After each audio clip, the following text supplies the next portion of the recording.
It sat deep inside the archives of the Galactic Conclave, buried under thousands of years of treaties, trade agreements, and war reports. Most of the younger species who walked the halls of the Conclave's great station had never even heard of it.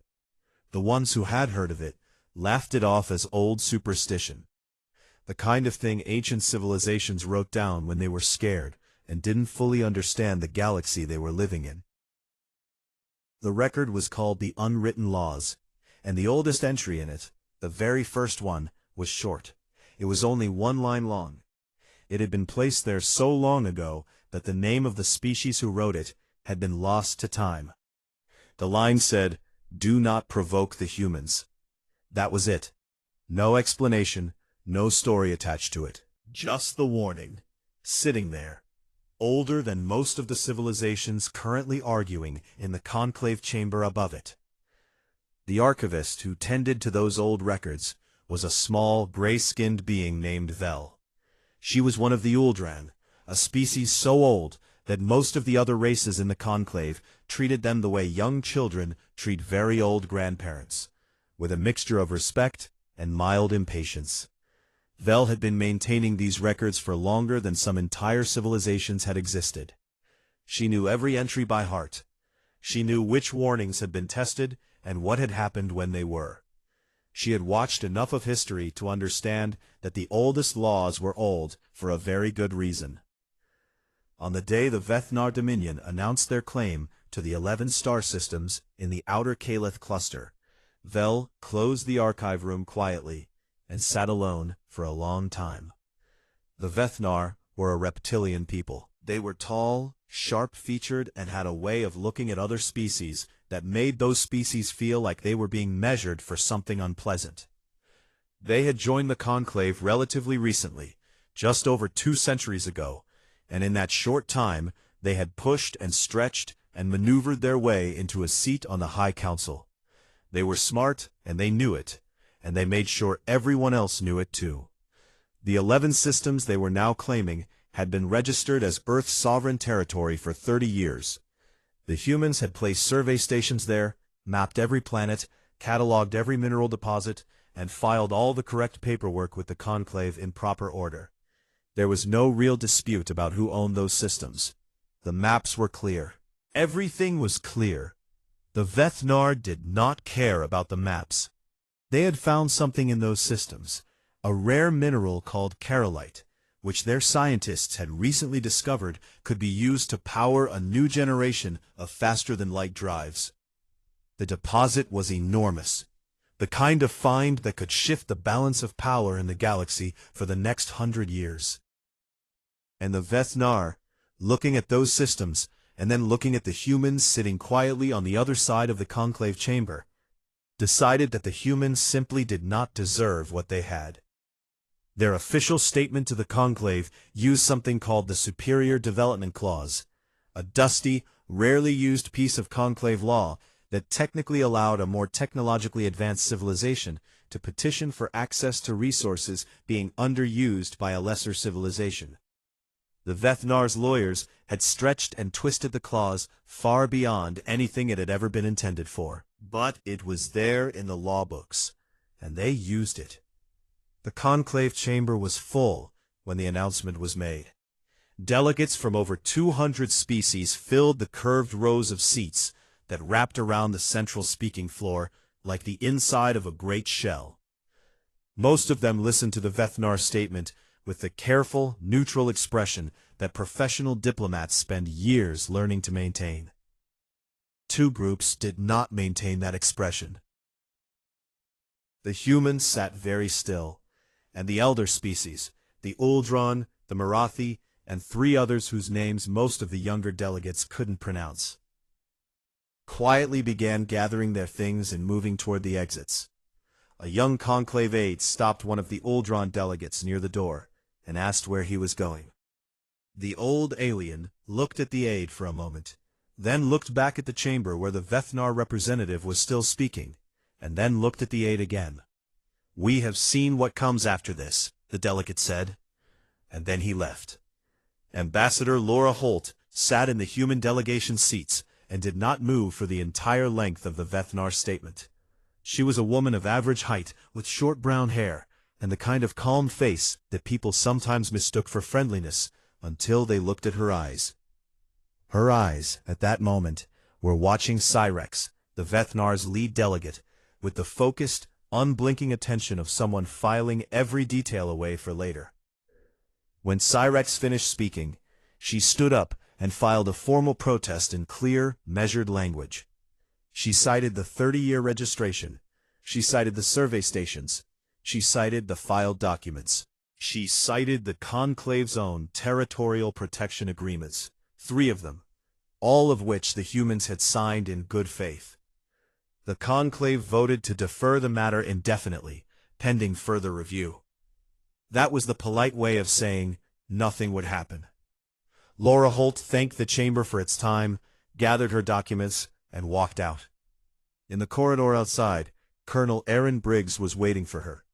He was a tall man, broad-shouldered, with graying hair at his temples, and the kind of stillness about him that came from having spent too many years in places where panic was a luxury he couldn't afford. He had been Earth's senior military liaison to the Conclave for 15 years. He knew this place better than almost any other human alive. He looked at her. She looked at him. Neither of them said anything for a moment. They voted to defer, she said. I watched. He pulled out a small communications device and typed a short message. Laura watched him send it without asking what it said. She already had a good idea. What it said was this: they didn't listen. You already know what to do. He put the device away. Down the corridor behind them, they could hear the Vethnar delegation laughing about something. The sound echoed off the polished walls of Vorkos Prime, like something that had no idea yet what it had just started. Far away, on the other side of the galaxy, in the deep black between star systems where no one was watching, thousands of drive signatures lit up at the same moment. They were all human ships. They were all moving in the same direction. They were all completely silent. In the archive room far below the chamber, Vel the archivist sat at her desk and opened the old record. She just read the first line again, the way she always did when she needed to remind herself that some things were old because they were true. Do not provoke the humans. She closed the record and waited to see what would happen next. The message from Colonel Aaron Briggs reached Earth Command in Colorado Springs at 0300 hours local time. The building was quiet at that hour. Most of the junior staff were asleep in the break rooms. The night shift officers were drinking bad coffee and watching readiness reports scroll across their screens. High Admiral Nathan Cross was not asleep. He was sitting at his desk in a dark office with a single lamp on, reading the message for the 3rd time. He was a big man, heavy through the shoulders, with a face that had seen enough of the galaxy to stop being surprised by most of it. He read the message slowly, set it down, and then sat very still for about a minute. Then he picked up the phone on his desk and called the mobilization office. He did not raise his voice. He did not seem angry. He gave a short list of clear instructions, waited until the person on the other end repeated them back correctly, and then hung up. He sat back in his chair and looked at the ceiling. Then he signed the mobilization order with a steady hand and went to make himself a fresh cup of coffee. By morning, every reserve fleet in the Earth Defense Force had been called to active status. The EDF carrier Steadfast Resolve was already moving before the formal order came through. Her commanding officer, Commander Derek Cole, had read the political situation clearly enough that he had begun quietly repositioning his ship and her escort fleet 2 days earlier, under the cover of a routine patrol extension. By the time the mobilization order was officially transmitted, Cole had 40 warships sitting at the edge of the outer Caleth cluster, engines idling, weapons cold, waiting. Derek Cole was not the kind of officer who made speeches. He was lean and long-faced, with short dark hair, and a habit of speaking very slowly when the situation was serious, as if he was choosing each word by hand. His crew respected him the way people respect something that doesn't need to be loud to be understood. His tactical officer, Lieutenant Paige Rourke, was 29 years old and had grown up in a small town in Ohio, where by her own account, there had been nothing to do except read and do mathematics. She had joined the EDF because she found the math of space combat genuinely interesting, the way other people found music or painting interesting. She was very good at it. She had spent the past 72 hours entirely on her own initiative, running attack calculations on every Vethnar vessel, defensive station, and patrol route in all 11 disputed star systems. Nobody had asked her to. She had simply found it a useful way to pass the time. Cole gave the order to open a broadcast channel on the morning of the third day.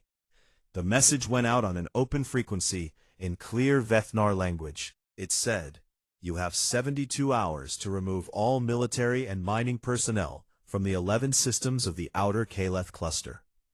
This is the only notice you will receive." That was all. General Yovak of the Vethnar received the message aboard his command vessel while eating breakfast. He listened to it twice, then laughed. It was a genuine laugh, the kind that comes from someone who finds a situation more amusing than threatening. He was a large reptilian officer with yellow eyes and a long career of successful military operations behind him. He had read the EDF's history files, or at least the ones his intelligence service had managed to collect. He believed he understood the humans. He believed they were loud and aggressive in the short term, but slow to follow through. He believed the ultimatum was theater. He recorded a reply and broadcast it across the open conclave channel, so that every species listening could hear it.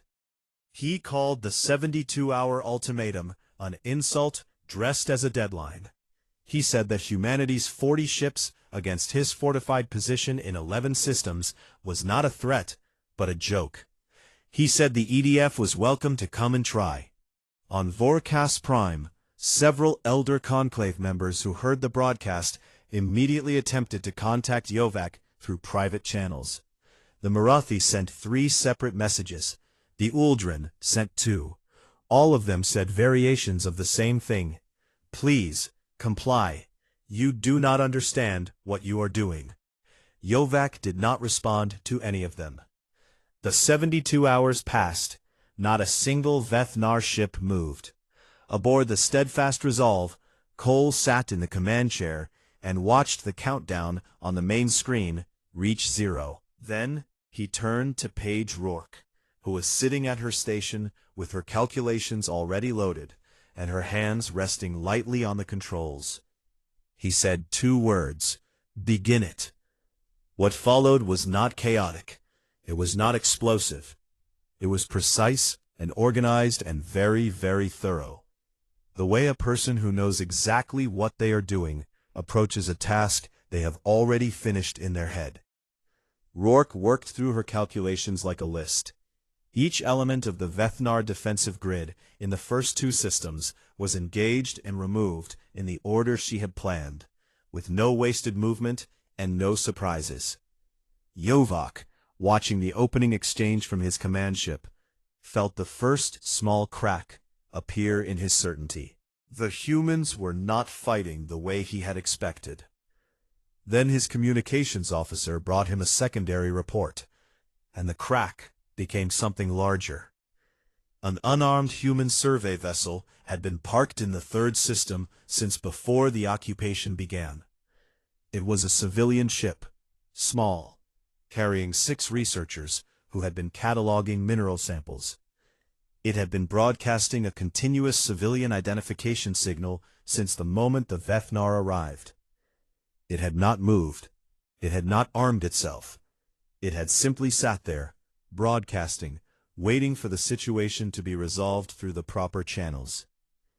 A Vethnar patrol captain, acting on standing orders to remove all human assets from the disputed territory, fired on the vessel. There were 6 people aboard. None of them survived. The report reached Derek Cole 12 minutes later. He read it twice. He looked at the screen for a moment, then at the floor, and then he straightened up slowly in his chair. The change in the room was hard to describe. It was not louder. It was not angrier. It was quieter, actually. It was the kind of quiet that has weight to it. Paige Rourke, without being told, opened a new file and added 3 reserve fleet elements she had been holding back. She had planned for this possibility 2 days ago. She had simply not mentioned it, because she had hoped she wouldn't need it. Back in Colorado Springs, High Admiral Nathan Cross received the report about the civilian vessel. He put it down on his desk. He called his staff together. He looked at each of them in turn and spoke in the same calm voice he always used. He said, "They have moved this out of the territory of enforcement and into something else entirely. Make sure they understand the difference." His staff understood what he meant. In her archive room, far below the conclave chamber, Vel the archivist opened her old record and added a new line beneath the first entry. Her hand was very steady as she wrote. She noted the date, and then she wrote, "The secondary violation has now been committed. Human blood has been drawn." The old texts warned about this moment specifically. The rule was never only about territory, it was always about this. She closed the record. Outside her small window, the lights of Vorkas Prime glittered against the black, and somewhere in the deep dark of the outer Caliph cluster, the number of human ships was still growing. The escape pod was small, barely 2 meters long, and it had been drifting in the dark for 19 hours before the EDF's search and rescue team found it. Inside was a man named Kyle Mercer. He was a civilian engineer, 34 years old, from a small city in Georgia. He had been part of the 6-person research team aboard the survey vessel. He had survived because he had been inside the pod running a routine pressurization check when the Vethnar patrol ship fired. The explosion had blown the pod loose from the docking clamp and sent it spinning away from the blast. The Vethnar crew had either not seen it or not bothered to look. Either way, Kyle Mercer was alive, and the other 5 were not. When the rescue team pulled him out, he was dehydrated, his hands were shaking, and he had a deep cut above his left eye that had dried and crusted over during the long hours alone in the dark. He sat on the floor of the rescue ship and drank water slowly and did not speak for a long time. When he did speak, he spoke clearly. He told them exactly what he had seen through the pod's small porthole before the explosion. He described the Vethnar patrol ship moving into position. He described the survey vessel broadcasting its civilian distress signal, a signal that any ship within range would have heard and understood. He described the weapons fire. He described watching the vessel break apart. His account was recorded in full. Within the hour, the recording was transmitted simultaneously to every member state of the Galactic Conclave. It did not go through official channels. It did not wait for a scheduled session or a formal request for evidence submission. It simply arrived in every delegation's inbox at the same time, with a short header from the Human Diplomatic Office that said, "Please review before the next session." On Vorkas Prime, Ambassador Laura Holt did not wait to be invited to speak. She sent a single notification to the Conclave's administrative office, informing them that she would be addressing the full chamber in 1 hour. Not requesting, informing. The Conclave's session coordinator sent back a reply, pointing out that no session had been officially scheduled. Holt's office responded with 4 words: schedule one or don't. The session was scheduled. When Laura Holt walked into the chamber an hour later, it was full. Word had spread quickly, the way it always does when something in a large institution shifts from routine to something else. Delegates from species that rarely attended open sessions had come. Observers who normally watched from secondary rooms had moved into the main chamber. Even a few of the elder species, who had been keeping their distance since the dispute began, were present. Counselor Reen of the Marathi sat in the curved upper rows, very still, watching. Holt walked to the central podium without hurrying. She was carrying a single small data chip. She set it on the podium's surface and looked out at the chamber for a moment, without speaking. The room was already quiet, but under her gaze, it became a different kind of quiet. Then she spoke. She said that the chip on the podium contained 4,200 years of human military history. Every war humanity had ever fought. Every conflict it had survived. Every time another people, another force, another power had decided that humans were weak enough to be taken from, pushed back, or simply removed from something they had rightfully built. She said, the files also contained detailed records of what had happened, in every single one of those cases, to the side that started it. She paused. Then she said, I want every species in this chamber to read it tonight. Not because I am threatening anyone, but because tomorrow, the Vethnar Dominion is going to demonstrate why that history exists. And I want you all to understand what you are watching when it happens. She picked up the data chip, set it in the podium's distribution port so that every delegation system received a copy automatically, and walked out of the chamber without another word. The room did not make a sound for a long time after she left. Cyrex, the Vethnar lead delegate, sat in his seat, and felt something move through him that he did not have a good name for. He had been in politics for 30 years. He had faced down angry delegations, hostile votes, and difficult negotiations.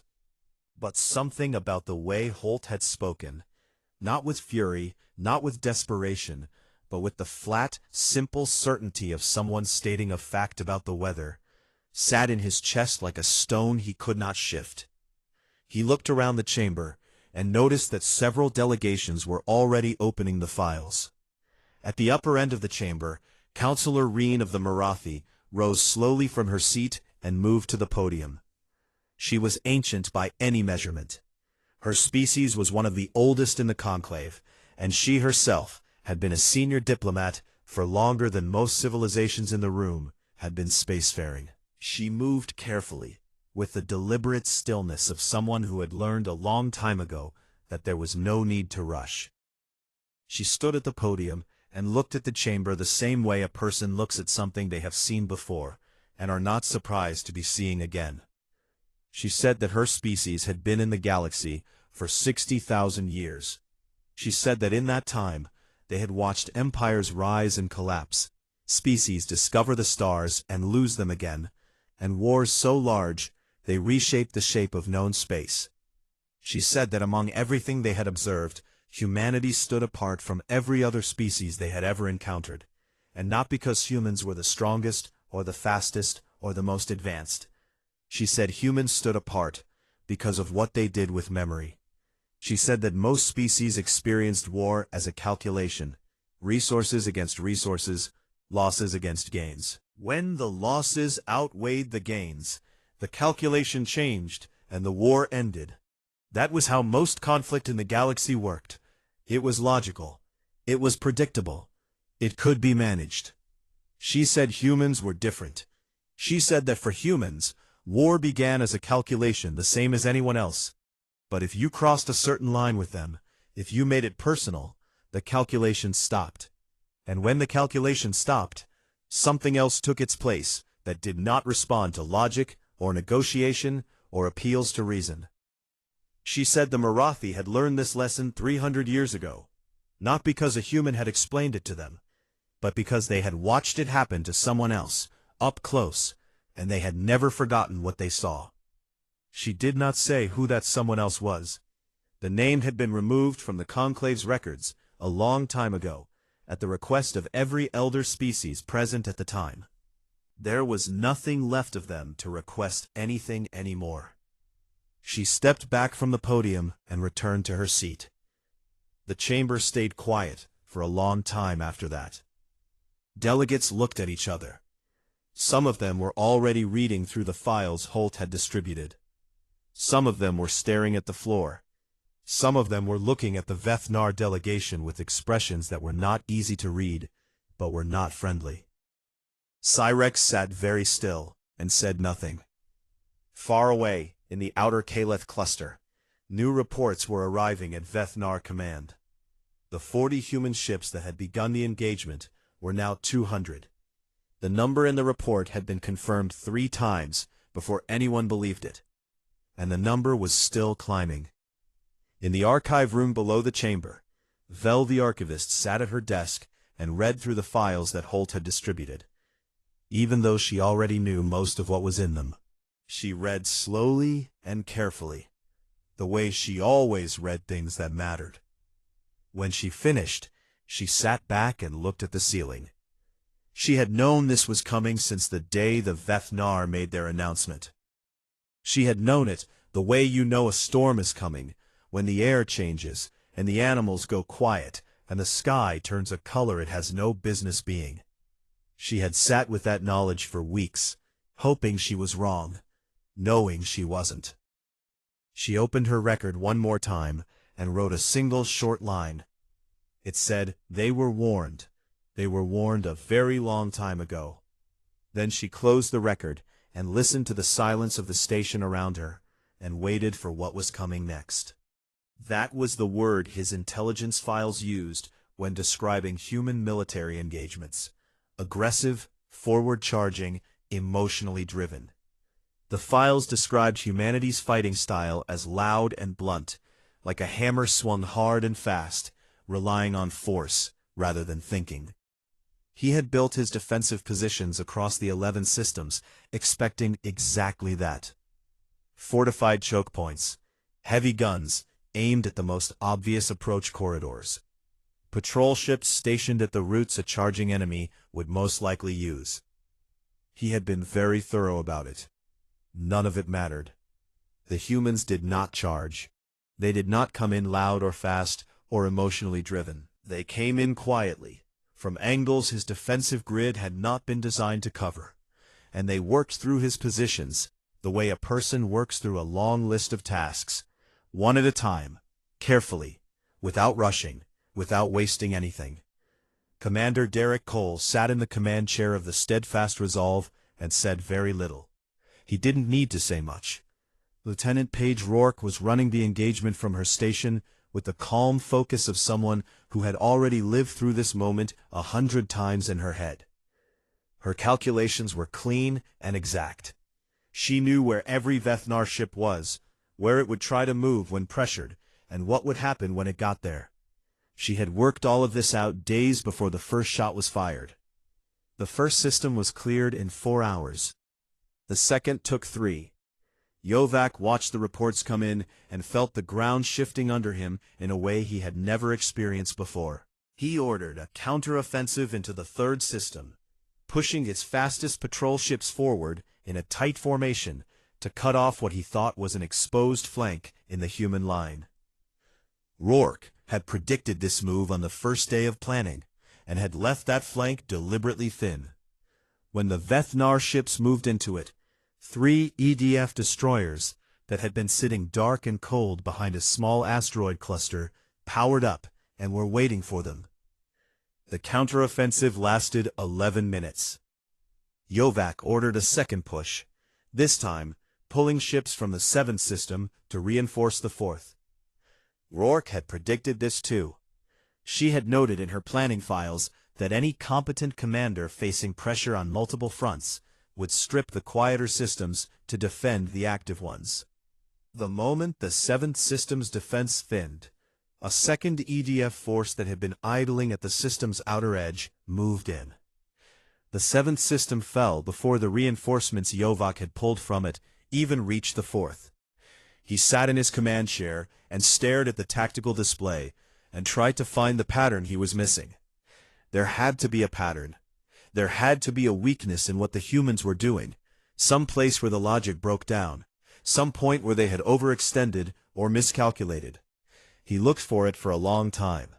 He did not find it, because there was no weakness to find. Rourke had not overextended anywhere. She had not miscalculated anything. She was simply better at this than he was, and she had prepared more thoroughly, and she was not going to make a mistake that would give him a way back in. Yovac sent a formal request for ceasefire negotiations through the Conclave's diplomatic office. The reply from Ambassador Laura Holt's office arrived 40 minutes later. It was one sentence long. It said, "The time for negotiation was before you fired on an unarmed vessel. And this is no longer that kind of conversation." He read it 3 times. Then he put it down and did not pick it up again. Back on Vorkos Prime, Colonel Aaron Briggs was sitting at a small desk in a quiet office doing something that had nothing to do with fleet movements or tactical reports. He was writing letters, 6 of them, one for each person who had died on the survey vessel. He had requested the personnel files from Earth Command 2 days earlier, and they had arrived that morning. Names, photographs, brief biographies, next of kin contacts. He read each file carefully before he started writing. He wrote slowly. He was not a man who found words easy under normal circumstances, and these were not normal circumstances. But he believed that the families of those 6 people deserved to hear from someone who understood what had happened and why, in plain language, without official distance. He was not writing as a colonel. He was writing as a person who thought it mattered that the people who had been lost were remembered as people, not just as an incident in a report. Ambassador Holt stopped by the office once while he was writing, and stood in the doorway for a moment, watching him. She did not say anything. She understood what he was doing, and she respected it in the way you respect something that is simple and correct and harder than it looks. After a moment she left him to it. Meanwhile, at the conclave, the Vethnar delegation had been working hard to reframe the conflict. Cyrex had spent the past 2 days quietly meeting with other delegations, presenting the engagement in the disputed systems as an example of human aggression and disproportionate military response. He argued that the conclave had a responsibility to intervene and stop the EDF's advance before the situation escalated further. He was polished and persuasive, and he genuinely believed that enough of the younger species would listen. Most of them did not respond. The ones who did respond were polite, but their politeness had a careful, measured quality to it that felt less like friendliness and more like distance. Several delegations that had historically maintained neutral or even slightly warm relations with the Vethnar had been quietly reviewing their positions over the past few days. Some of them had been reviewing their own past conduct toward Earth at the same time. A few of those reviews had turned up things that made their diplomats very uncomfortable. Nobody wanted to be the next name on a list that humans might someday decide needed addressing. By the end of the 3rd day of fighting, all 11 systems were clear. The Vethnar military presence had been completely removed. Not destroyed entirely. Cole had been precise enough that most of the ships that survived had done so by retreating, but removed. The systems were empty of everything except EDF vessels and the human survey equipment that had been there before the occupation began. Yovac filed a full military retreat and sent his remaining ships back toward Vethnar home space. But the EDF fleet did not stop. Cole had his orders. The civilian deaths had changed what this was, and High Admiral Cross had made the new objective plain. This was no longer about recovering the 11 systems. This was about making sure the Vethnar Dominion understood, in terms they could not misread or reframe or file away as a negotiating point, what they had done and what it had cost them. The fleet moved past the recovered systems and continued toward the Vethnar's nearest military staging bases. Rourke was already running calculations on the home system's outer defenses. She had actually started those calculations on the 2nd day of the engagement, because she had thought it was likely they would get here eventually.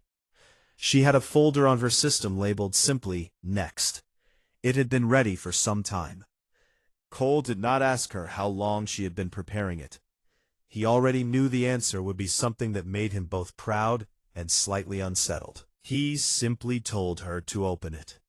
She did. In the archive room on Vorkos Prime, Vel sat very still and listened to the reports coming in through the Conclave's news channels. She did not write anything in the old record yet. There was nothing to add that the record did not already know. She simply sat and listened and waited for the part that came after this. The part she had always known was coming. The part that every species in the galaxy was about to watch, whether they wanted to or not.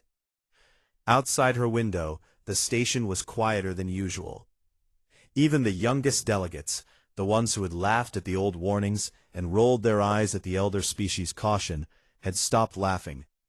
They were sitting in their offices, and their quarters and the small station cafes, watching the feeds from the outer Calith cluster, and beginning to understand something important. The oldest law in the galaxy was not a myth. The chamber they sat in was deep inside their home station, a large circular room with high walls and dim lighting, and a long black table that had hosted 100 years of confident, powerful decisions. Tonight it did not feel confident. Tonight the men and women sitting around it were watching live feeds from their outer defense perimeter, where EDF ships had taken up positions and were simply sitting there, engines running, saying nothing.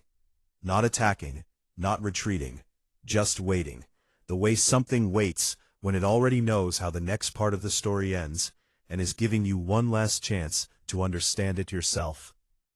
The council had been arguing for 3 hours. Some members wanted to fight. Others pointed out with increasing desperation that fighting had already been tried and had produced the current situation.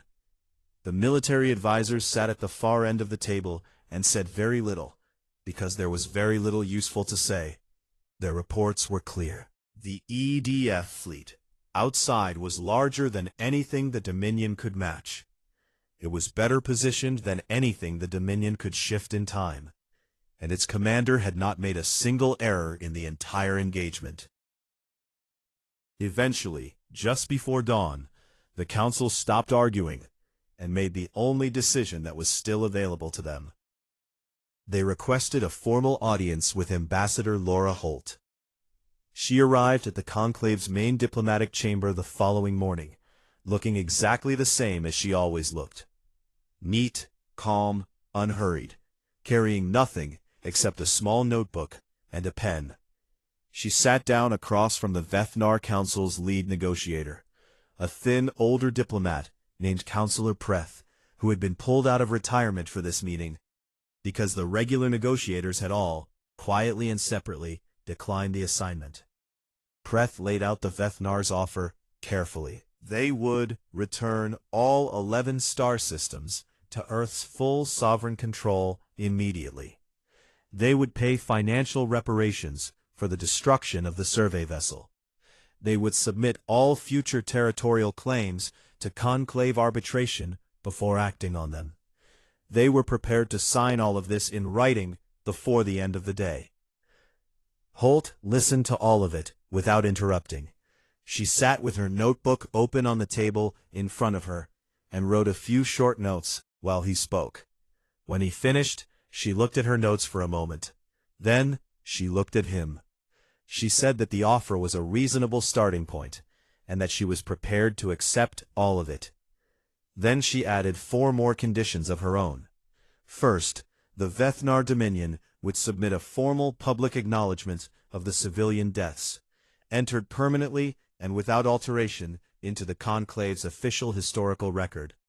Not a diplomatic communication marked confidential. A public acknowledgement, visible to every species, forever. Second, a financial indemnity fund would be established, administered by the Conclave and not by the Dominion, for the benefit of the families of the 6 people killed on the survey vessel. Third, General Yavok would be removed from military command immediately and submitted to a Conclave war crimes inquiry.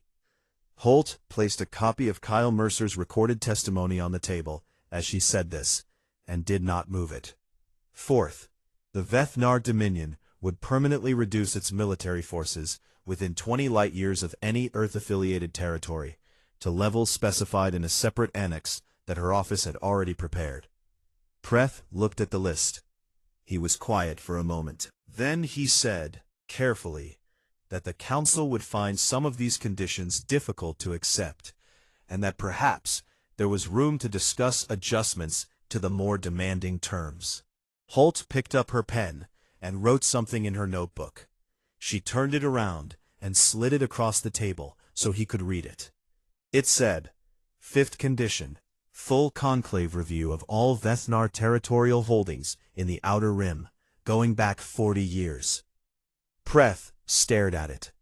Holt said, in the same calm and even voice she had used for the entire meeting, that the original terms had been generous, and that each time the word adjustment was used, she would add one more condition to the list. She said she had a great deal of patience and a very long notebook. The room was very quiet. Preth excused himself for 20 minutes.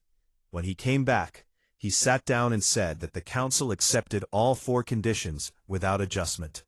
Holt nodded. She said she would have the formal documents ready for signature by evening. She thanked him for his time and left. In the corridor outside, she walked slowly and breathed out through her nose and allowed herself, just for a moment, to feel the tiredness that she had been carrying for weeks. Then she straightened up and kept walking, because there was still a great deal of work to do. The ceasefire confirmation reached Commander Derek Cole aboard the Steadfast Resolve 3 hours later. He read it at his station and then passed it to Paige Rourke without comment. She read it, nodded once, and began the process of standing down the fleet from tactical readiness. She saved all of her calculations to a personal archive before she closed the files, organized carefully, labeled clearly, and dated. She was not planning for any specific future use. It was simply a habit. You kept your work. You never knew. Cole gathered the senior crew in the main briefing room that evening. He thanked them. He was brief about it, because he was always brief, and because he thought long speeches after something like this felt wrong in a way he couldn't fully explain. He told them they had done exactly what needed to be done, and that they could be proud of that in the quiet way that actually means something. Then he dismissed them and went back to his office and sat alone for a while, with the lights low. On Vorkas Prime, after the Vethnar delegation had signed the documents and left the chamber with the particular walk of people who have just become much smaller than they used to be, Counselor Reen of the Marathi made her way slowly across the room to where Laura Holt was gathering her things. Reen said she had watched every day of the conflict. She said she had not been surprised by any of it. Not the fleet, not the precision, not the refusal to negotiate after the civilian deaths. Not a single part of it had surprised her. Holt asked if she felt sorry for the Vethnar. Reen thought about it. Then she said no, because pity was for those who could not have known better. The warning had been there. It had always been there. It was older than almost everything in the galaxy, and it was written in plain language, and the Vethnar had simply chosen not to believe it. Holt was quiet for a moment. Then she asked if Reen thought any other species would need reminding after this. Reen looked at the chamber around them, the empty seats, the high walls, the central podium where 2 speeches had been given that would be discussed for a very long time. She was quiet for longer than Holt expected. Then she said, "Someone always needs to be reminded. The difference is that after this, they will only need to be reminded once." She said good evening and walked slowly toward the exit. That same night, Colonel Aaron Briggs finished the last of his 6 letters. He checked each one carefully, addressed the envelopes by hand, and sent them all at the same time through the station's mail service.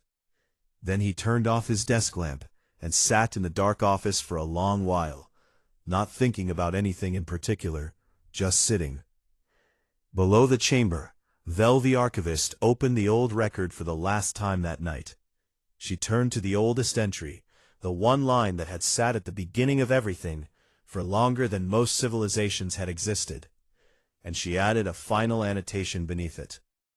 She wrote slowly and carefully, because she wanted to get it right.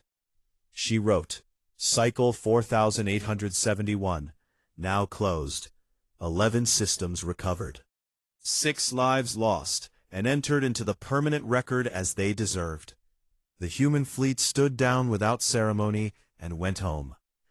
She paused, and then added, The old ones always said the danger was never that humans would destroy you. The danger was that they would be right to. She closed the record. In the years that followed, not a single conclave member state filed a territorial dispute against Earth. Not one. Not ever again. The oldest law in the galaxy remained exactly where it had always been, sitting quietly at the top of a record that most species now made a point of reading very carefully, just as soon as they were old enough to understand what it meant.